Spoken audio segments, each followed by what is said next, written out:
Ismael Carballo, director general del Espacio Cultural San Lázaro de la Cámara de Diputados. Todos los gobiernos normalmente traen un conjunto de reformas, eso también lo sabemos, no es extraordinario que haya reformas en la 4T, lo importante es el alcance, ¿no? Y el proyecto al que obedecen. Creo que en una primera aproximación, creo que ha sido evidente el protagonismo político que adquirieron algunos consejeros del INE, concretamente el presidente Córdoba y algunos de sus más cercanos colegas, adquirieron una posición prácticamente de oposición, parecía, a la 4T, a Morena, al propio presidente, etc. Eso en primera instancia. Y en segundo lugar, yo creo que, ese fue el contexto inmediato. Y en segundo lugar, yo creo que si bien la creación del antes IFE, hoy INE, obedeció a una necesidad de legitimación del sistema político, que es lo que hizo Salinas para legitimarse, habiendo llegado como llegó al poder político, pues creó el IFE para comenzar a limpiar los procesos electorales, a darle certidumbre, certeza, a ciudadanizarlo, como se dice.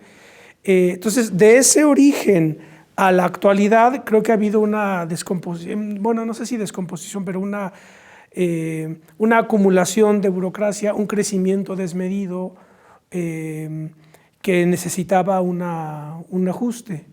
Entonces, yo creo que y no hay que olvidar también que una de las banderas fundamentales de Morena, yo incluso diría que lamentablemente ese partido ya está prácticamente en el basurero de la historia, pero el propio PRD tenía en sus siglas el concepto de revolución democrática, de resolver el problema de la democracia, que fue la bandera fundamental de Madero. Entonces, como parte de ese movimiento, de hecho yo considero que Morena es la máxima expresión de la revolución democrática, por el hecho de que López Obrador es el presidente más votado de la historia, como ya lo he dicho aquí. Sometió a consulta su mandato, que a lo mejor no se tuvo el resultado deseado en términos de participación, pero ya dejó el antecedente, eso es lo importante, ¿no? La gente luego necia, ¿verdad? Que no lo quieren, etcétera, no se daban cuenta que incluso participando se podía dejar el antecedente del repudio hacia él, pero bueno, en fin. El hecho es que dejó el antecedente de ese ejercicio. Y ahora esta reforma política, pues creo que forma parte precisamente de ese proyecto de revolución democrática. No olvidemos que la creación por eso es tan dramático lo que está pasando con el PRD, pero bueno, ya es cosa de ellos. Me refiero por las siglas que constituyen el partido. No olvidemos que, rápidamente, yo identifico 4 generaciones de izquierda en México. La izquierda de la Revolución Liberal, Revolución Nacionalista, o sea, Nacional Popular, la Revolución Mexicana, Revolución Socialista y Revolución Democrática. La Revolución Socialista, pues, es la que recorre todos los partidos de izquierda, desde 1919, que se funda el Partido Comunista Mexicano, hasta el PMS, el Partido Mexicano Socialista. Ese fue el periodo de la izquierda de la Revolución Socialista, que tenían como objetivo estratégico, como proyecto, etcétera, lo sabemos, el socialismo. Eso está muy claro, tú lo puedes detectar, desde luego que había disputas en corrientes, trotskistas, guevaristas, lo que quieras, pero en realidad era una izquierda concretamente socialista, no así la liberal, ¿verdad?, del 19, ni siquiera la segunda generación, que es la nacional revolucionaria, el cardenismo, tampoco era socialista. Entonces, ¿qué ocurre? Cuando emerge el neocardenismo, la corriente que encabeza el ingeniero Cárdenas, esa ruptura dentro del PRI de la corriente nacionalista, sale Cárdenas, se crea el Frente Democrático Nacional y es esa escisión dentro del PRI que funge o que se articula con la izquierda socialista. El registro del ingeniero Cárdenas fue el del PMS y el PMT, Eberto Castillo, que también era socialista, digámoslo así, declina por él. Entonces, esa transición supuso que la izquierda de la Revolución Socialista se olvidó del socialismo como proyecto, y esto se tiene que decir tanto al interior de la 4T como fuera de la 4T, porque son tan cavernícolas la oposición que piensan que aquí somos bolcheviques, que vamos a traer el comunismo, etc. Eso es falso. En ningún documento, ni del proyecto alternativo de nación, ni de en ningún lado está el concepto socialismo, o de comunismo mucho menos. El único partido que más o menos maneja el concepto no de comunismo es el PT, que en fin, que forma parte de la coalición, pero en fin, ellos lo tienen. Entonces, claro, la transición que se dio, la izquierda de la Revolución Socialista dijo, ok, me olvido del socialismo y vamos a luchar todos por la revolución democrática. Esa fue la bandera fundamental de López Obrador y por eso 2006 y por eso 2012, por eso el plantón, por eso todo, porque era volver a la bandera de Madero, a la bandera del sufragio efectivo. Entonces, ese es el contexto ya histórico de esta reforma, es decir, no es nada más una reforma electoral más, sino que forma parte de una de las banderas fundamentales de la 4T, que es a su vez la cuarta generación de la izquierda, como yo tengo dicho, y que de hecho considero que es la máxima expresión de la revolución democrática. López Obrador cristaliza la revolución democrática con todas estas medidas que está haciendo. Hay un aspecto, digámoslo así, administrativo-financiero, un aspecto que es el de reducir costos, ¿no? Eso está muy claro, federalizarlo todo, desaparecen los INEs locales, ese es como administrativo-financiero, es muy claro. Que después, en fin, salió un senador ahí, de cuyo nombre no quiero acordarme, un tipo pues muy obtuso, porque sacó un comparativo entre lo que gasta el INE, lo que cuesta el INE y lo que cuesta el Tren Maya, los proyectos. Entonces, era para explicarle que no puedes comparar un proyecto de infraestructura con un proyecto, es increíble, ¿verdad? El nivel, pero está en el Senado, ¿eh? Bueno, en fin. Entonces está esa parte, la administrativo-financiera. Después está la parte técnico-electoral, vamos a decirlo así, que ya empieza a tener implicaciones políticas estructurales como lo que tú señalas. Desaparecen el esquema plurinominal, desaparece la representación proporcional, pasaríamos de 500 a 300 diputados y a 96 senadores, ¿no? Y eso supone, en efecto, un golpe muy drástico a el modelo político que surge también al calor de una coyuntura muy concreta, que fue la reforma política de López Portillo y de Reyes Heroles de los 70, que meten los diputados de representación proporcional para que las minorías, en este caso la izquierda, pues no quedara siempre fuera del juego parlamentario, ¿verdad? Entonces, nunca nadie iba a votar por el Partido Comunista, o muy poquitos, sus familiares y sus militantes, nunca votaban y nunca lograban llegar al Congreso. Entonces, una manera de incorporarlos al sistema, otros dirían de cooptarlos, pues era con estas candidaturas de representación proporcional, aunque tú no ganaras directamente en tu distrito, el porcentaje de votos que obtuviera tu partido globalmente te permitía que entraran 1, 2 o 3 de tu lista que tú nos vas a dar, y entonces así se despresurizó el sistema político para que la izquierda, digamos, que se empezara a apaciguar, digámoslo así, en el contexto de los 70, venían las guerrillas, etc. Ahora, yo creo que también, creo que podemos ver muy claramente cómo ese esquema de representación proporcional terminó convirtiéndose en un vicio utilizado por la clase política. Voy a ser políticamente incorrecto, porque no necesariamente fue siempre negativa la utilización de los diputados de representación proporcional, porque muchas veces tú podías meter un gran parlamentario que no necesariamente era un buen tribuno para ganar en su distrito, pero era que era un excelente legislador, porque no olvidemos que la Cámara de Diputados y en la de Senadores más o menos es lo mismo, que es diferente la representación, pero en la Cámara concretamente pues el diputado representa, controla y legisla. No es lo mismo ser diputado que ser legislador. El legislador es el que tiene conocimientos, tiene un proyecto de ley, etc. Y muchos no, eso aquí en todo el mundo, no es exclusivo de México. Porque de por sí la política es calidad y cantidad y cualidad. O sea, muchas veces es tropa, literalmente tropa, tener tu tropa, y luego dentro tener un conjunto de figuras que tienen idea, que destacan, que saben hablar, etc. Entonces, eso es lo que pasa en el Congreso, en todos los congresos del mundo, no es exclusivo de México. Entonces, para ser ecuánime, pues yo creo que a veces la representación proporcional servía para que figuras importantes, académicos, figuras que tuvieran un renombre importante, etcétera, prestigio ciudadano, lograran entrar a la Cámara, porque de otra manera era imposible que entraran.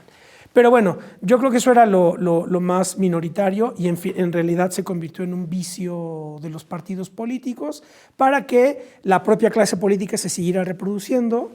Y entonces, esa es la dirección que tiene esta modificación tan drástica como dices. Desaparecen las 5 circunscripciones, se convierte todo en una sola circunscripción y esto modifica por entero el esquema de representatividad. Ese sería el segundo aspecto, el aspecto técnico electoral, que ya tiene implicaciones políticas estructurales.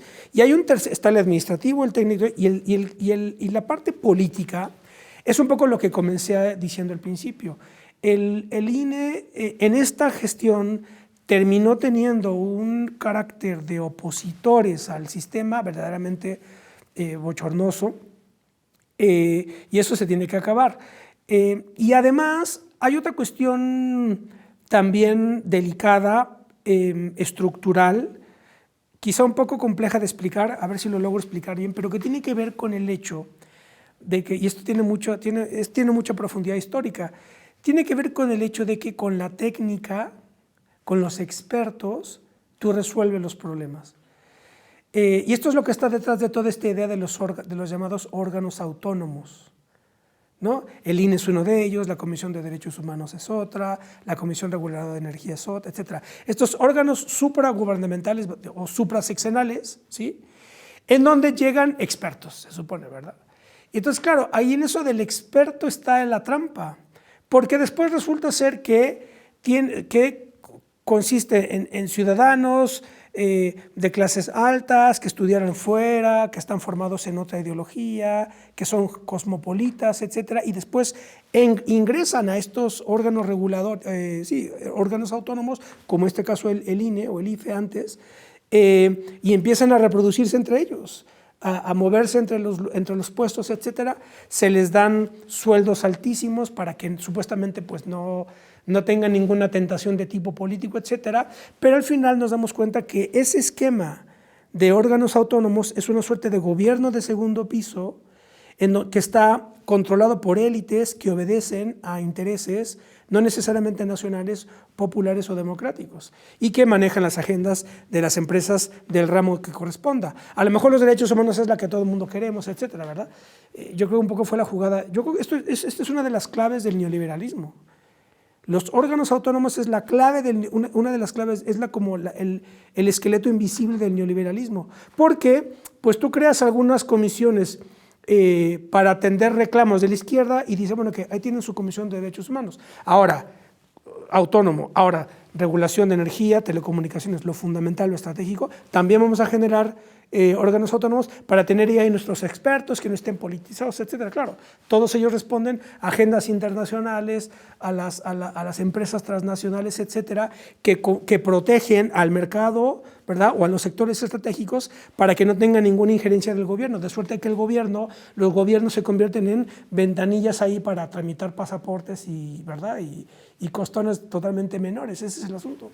Y entonces yo creo, esto en Estados Unidos se llama administrative state, es todo un debate de administración pública. Y luego lo que pasa es que luego Trump, como es tan estrafalario y además para los mexicanos es muy incómodo porque atacaba demasiado, ¿verdad? Pero hay que entender, no es ningún tonto. Y uno de los proyectos de Trump era destruir el administrative state, decían ellos. Por lo mismo, porque se crean unas burocracias de élite que están totalmente alejadas de los problemas y de la gente, ¿no? Entonces yo creo que es un poco el mismo proyecto que está impulsado el presidente y esto está manifestado muy claramente en el INE. Yo lo que diría de manera categórica, y lo digo con Aristóteles, para que no suene así muy... La democracia sirve para controlar a la oligarquía.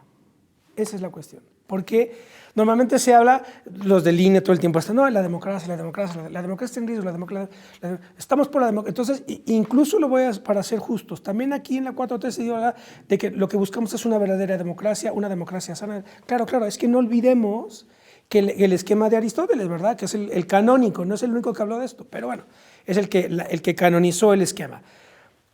Las formas de gobierno se dividen en función de cuántos gobiernan y cómo, ¿verdad?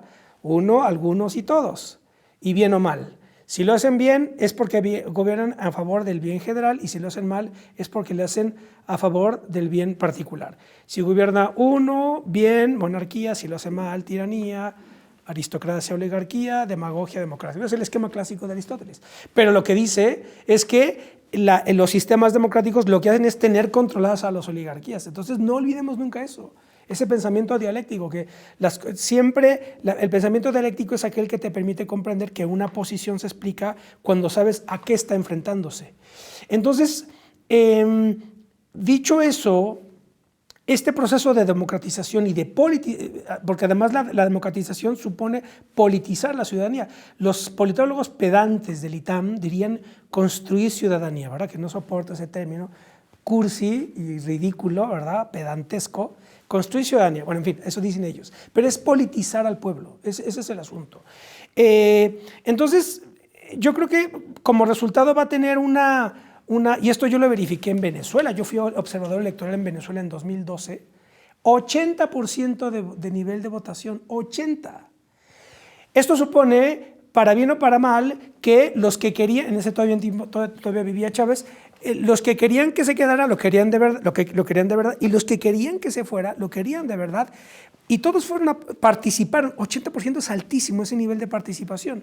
Entonces yo creo que el resultado de este proceso, y eso es muy bonito lo que dice, eso está dicho, véanlo, en Fraude de Luis Mandoki, en ese documental tan conmovedor, tan interesante, histórico. Al final lo dice, todo esto es un movimiento que ya no para nadie, lo dijo, ya no para nadie, y es un movimiento de politización de la ciudadanía. Es que es increíble, uno ve ese documental y vemos lo que está ocurriendo ahora y compruebas la consistencia, es increíble. Nada más que falta que la gente lo quiera ver. En fin, los que estamos ya de este lado pues ya no lo sabemos, ¿va? El problema es que mucha gente que nunca lo ha visto, yo lo hice con mis alumnos, yo di clases en una universidad privada, no voy a decir cuál, y di clases y les puse Fraude, les puse 4F Soldados en Rebelión, que es el documental fantástico que explica el intento de golpe de estado de Hugo Chávez en 91 o 92, no me acuerdo, el 4F. Es verdaderamente, no sé si lo han visto, deberían de ponerlo aquí en la 4TV, no sé si lo han puesto, pónganlo, porque entonces entiendes por qué llega, ese es el problema, no hay efecto sin causa. Entonces, obviamente, podemos estar a favor o en contra de lo que está ocurriendo en Venezuela, pero por lo menos comprende cómo ocurrió eso, ¿verdad? Y entender qué es lo que había antes y qué es lo que pasó, el Caracazo, la represión brutal que hubo, en fin, bueno, en fin. Entonces, bueno, yo le puse a estos alumnos de esta escuela universidad privada, les puse esos documentales y les cambió por completo la percepción. Entonces, bueno, ya les dejas ahí la semilla de la duda, ¿no?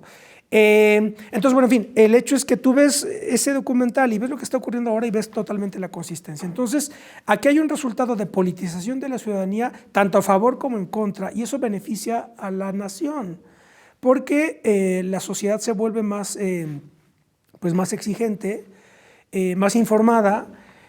Yo creo que la oposición, sin que quiera yo decir que nosotros somos perfectos, no es cierto, pero ya lo comentábamos la otra vez, hay voceros de la oposición como Salinas Pliego que verdaderamente yo creo que son como posiciones de hecho fascistoides, creo, ¿verdad? Ese odio subjetivo, mal procesado, que lo ventila de esa manera, en realidad es protofascista, ¿verdad? Pero bueno, pues ni hablar, es lo que hay, ellos sabrán. Pero en general yo creo que el proceso va a tener como resultado una politización de la ciudadanía y una maduración de México como república moderna. Y es lo que podría decir, que lo veo con buenos ojos, digamos, pero siempre pensando que la democracia sirve para controlar a la oligarquía, dicho con Aristóteles, y con Maquiavelo también. En realidad Maquiavelo, que era un aristotélico, Maquiavelo, no olvidemos, Maquiavelo dice, el pueblo necesita un príncipe que lo defienda de los grandes, decía él. Los grandes era la oligarquía. Entonces, el príncipe era el príncipe para defender al pueblo. Entonces, como siempre hay que volver a los clásicos, que es lo que yo aquí suelo hacer siempre, ¿verdad?